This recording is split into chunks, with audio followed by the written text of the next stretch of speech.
The US is deploying 2,000 extra troops to Europe and relocating another 1,000 from Germany to Romania to maintain the strong defense of European NATO allies, according to the Pentagon, despite the continuous standoff between Russia and Ukraine.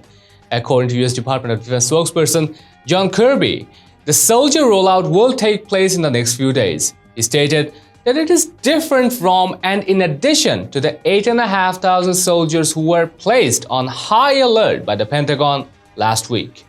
Kirby emphasized that US military will not be dispatched to Ukraine, which is not a NATO member.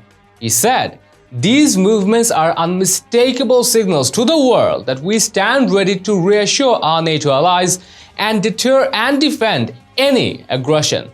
The White House said on Wednesday that 1,700 troops will be deployed from Fort Bragg in North Carolina to Poland, with another 300 deployed from the base to Germany. Russia has been stockpiling soldiers along its border with Ukraine, triggering controversy and raising US and European concerns that Moscow is ready for an assault. Russia has rejected any intention of invading, but has rejected Ukraine's bid to enter NATO.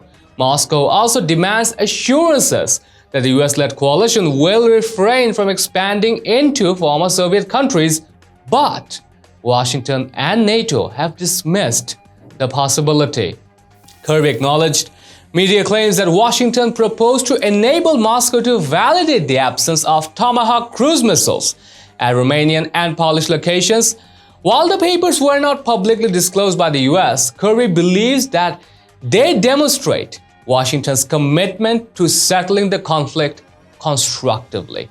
He said, "The Department of Defense will continue to support diplomatic efforts led by the White House and the State Department to press for a resolution.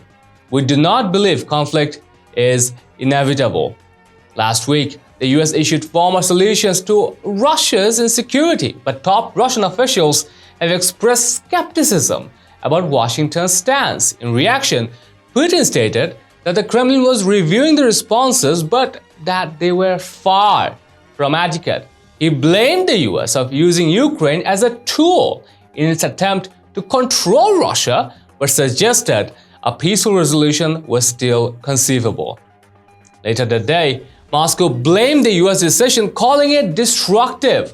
According to Russian Deputy Foreign Minister Alexander Grushko, the US installations are harmful moves that escalate military tensions and diminish the possibility for political decision-making. However, US State Department spokesperson Ned Price refuted Moscow's claim that the US is raising tension by sending more soldiers to Europe, blaming Russia for seeking to turn the reality on its head.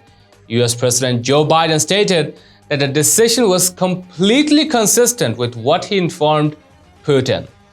Well, we'd like to know your thoughts and responses. Share them in the comments down below. And also, share this news and show us support through subscribing to our channel. Stay tuned for the real stuff on Next News Hour.